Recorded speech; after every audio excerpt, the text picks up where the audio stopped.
Figuratively speaking, to the Macho Man Randy Savage, you are nothing but garbage, yeah. Careful you don't hurt your neck again going through those ropes.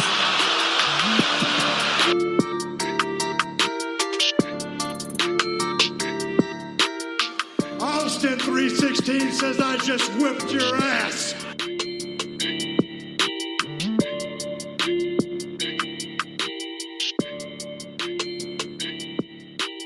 It's showtime, folks!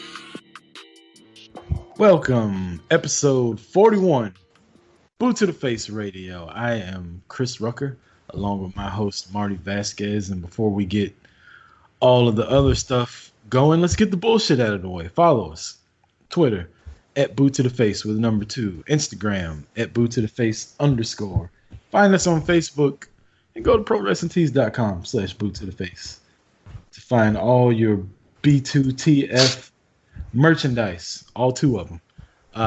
Marty, how's it going? It's going pretty well. Can't complain. Early morning. Had a good night last night. Today's SummerSlam. Biggest party of the summer.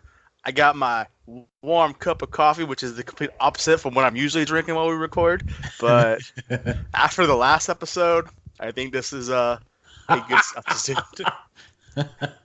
I'm drinking. I'm prepping for one because we'll be recording at this time, which is, it'll come out at a later time. But right now it's noon my time, 9 a.m. Marty's time, and we're going to be recording before football starts. And usually during football season, about this time, I start pre-gaming for the Cowboys game. No matter what time it comes on, usually about noon, I'm at least 1 or 2 shots in. So I'm practicing, trying a new little recipe right here. Practice? Crown Royal. Talking practice? Yeah, I got Crown Royal, and I have Peaks Diet Sweet Tea, which is fantastic. I'm not going to lie. Peaks Diet Sweet Tea is freaking amazing. Because you know my concoction. I drink my Honey Jack, and I drink my Sweet Tea. And it's either Pure Leaf or Peaks. Peaks is my go-to. But I started drinking the Diet Sweet Tea from them, and it's amazing. I love it. It's fantastic. Well, see, I was going through the refrigerator. I was like, man, it's too early to be drinking a Coke Zero. And I saw the Peak sitting there, and I thought of you. I was like, oh, shit. Marty always tells me he drinks Jack Honey whiskey and sweet tea. So let me try this. And to be honest with you, it's not bad. And speaking of... I will say, stay away from the super sweet tea or whatever it is from them. Yeah. That shit is ridiculous. Oh, the wife's got me on that keto shit now because we gained so much weight over the past couple months. So I can't do any of that. Like, everything's got to be damn near 0 carbs or whatever. Yeah, but that's why you want how you take care of that. Stop drinking that Coke Zero shit, man. No more pop. Come on, man. There's no carbs in Coke Zero. But hey, it's nasty shit. I'll do the Diet Sweet Tea and Crown because it's pretty fucking good. Only problem is Peak Sweet Tea is way more expensive than fucking Coke Zero. So it is absolutely. That's why I buy the big jug and I get my bottle. And I'm not gonna lie, like I sit there one night, either the bottle of Jack or the bottle of tea is gone. Whichever one goes first, that's when I know the night's over. Yeah. Because I mix those two and you don't even know that it's even in there. Next thing you know, it's gone. We went to a concert a couple weeks ago, and that's what we were drinking then too. And it's like, oh shit! All right, hits you when you don't expect it. Speaking of whiskey, shout out to old Peteopolis. Hit us up last night. He was at a Jim Beam. What was that? A brewery or just like a bar? I thought it was like a restaurant bar. Oh, Pete hit us up. He was at a Jim Beam place last night in Chicago. Said it reminded him of Boot to the Face. So if we're not giving you good wrestling content, which we are, we're at least keeping y'all drunk out there. So when you get drunk and you drink whiskey and or bourbon or any dark liquor, you think of Boot to the Face because that's what we do here. SummerSlam weekend, what's Marty? The saying? You either make somebody happy, you make somebody mad, but either way, you're going to make them drink. Oh, yeah. Drinking's always it's my vice. But SummerSlam weekend, last night we had NXT. We didn't do any picks yet. We had a couple scheduling issues. We were supposed to go head-to-head with Talkamania, but they got some stuff going on, so... Den's out partying in Toronto right now, so he doesn't even care. Yeah, we're hoping everything is all right with J-Bomb. We're thinking about y'all and the family. So we didn't do that. So we didn't make any picks.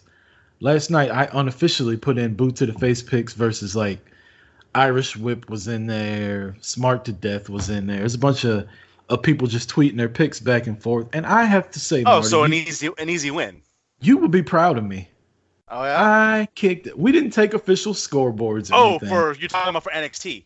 Yeah, for NXT. Oh, good thing you picked it because when my picks that I put in, I only got like 3 right. So there was only 5 matches, so 3 out of 5 ain't bad.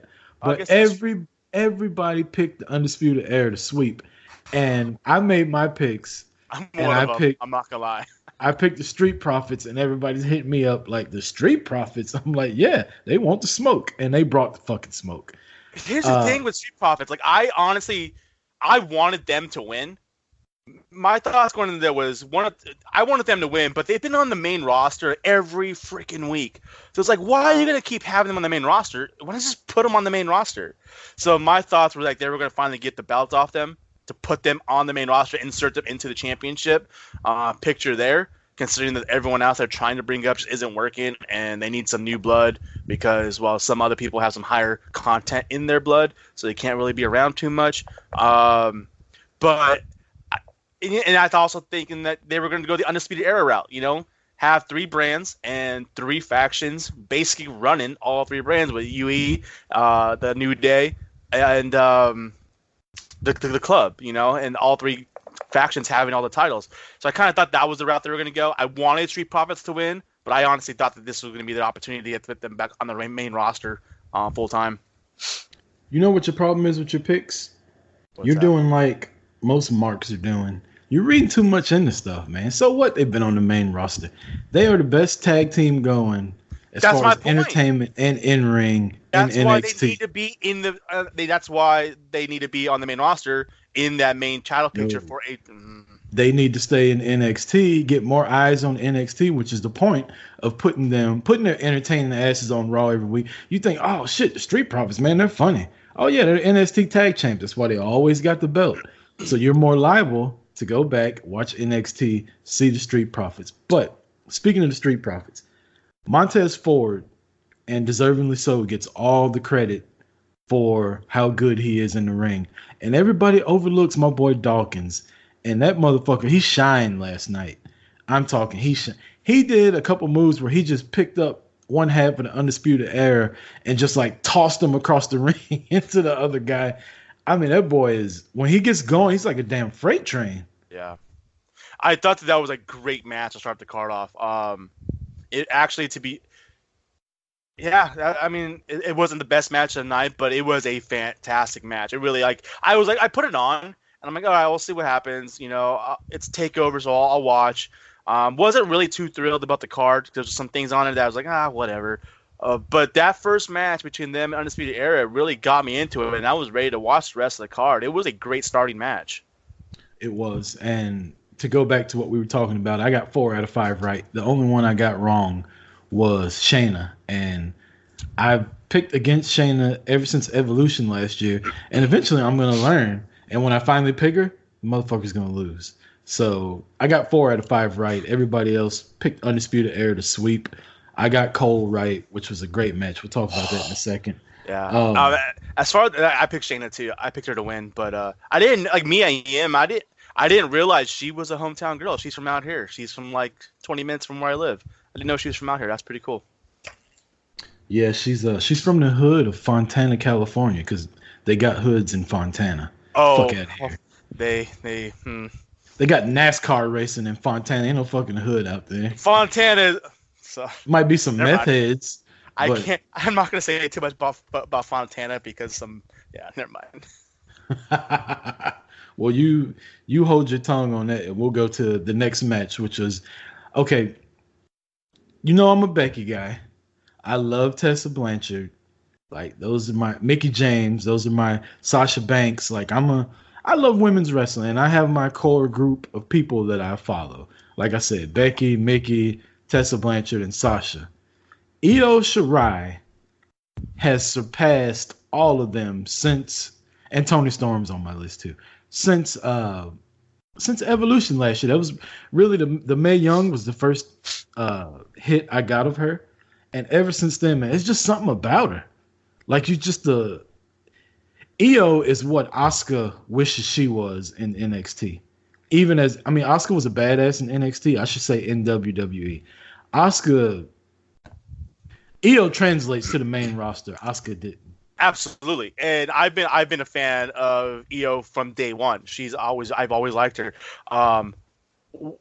This turn that she has had to give her like the edge she's got right now and be like the heel, so to speak, is perfect for her. I think it's like, fantastic, especially when they have her going up against Candice. But I've always enjoyed her matches, but last night I really enjoyed her match and her character and what she's become. But like you said, she's absolutely one that carries over and translates better on screen to the universe than Asuka. And I know there's a lot of fans out there who love Asuka. I'm not that sold on her. Yes.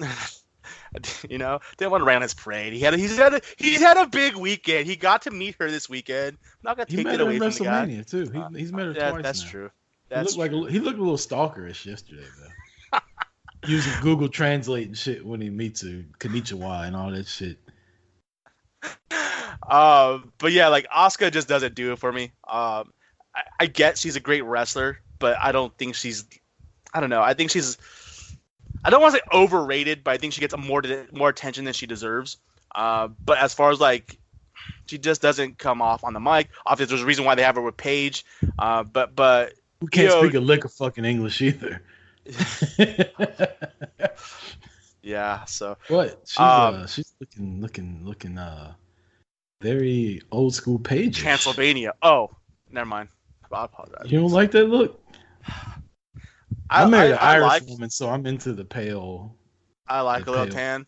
I don't know. I like some tan. I don't know. We're way off track, Marty. Quit being so horny. It's too early in the morning for that. Marty just almost spit his coffee at his Green Bay Packers mug because it's football season, in case y'all didn't hear us talk about it earlier. I'm sorry, sir. Go ahead. I don't recall what I was going to go with, but let's just go on to the next subject. Well, Io Shirai and Candice LeRae was a really good match. I'm not a Candice guy, but that was probably the best match I've seen her do since she's been on NXT.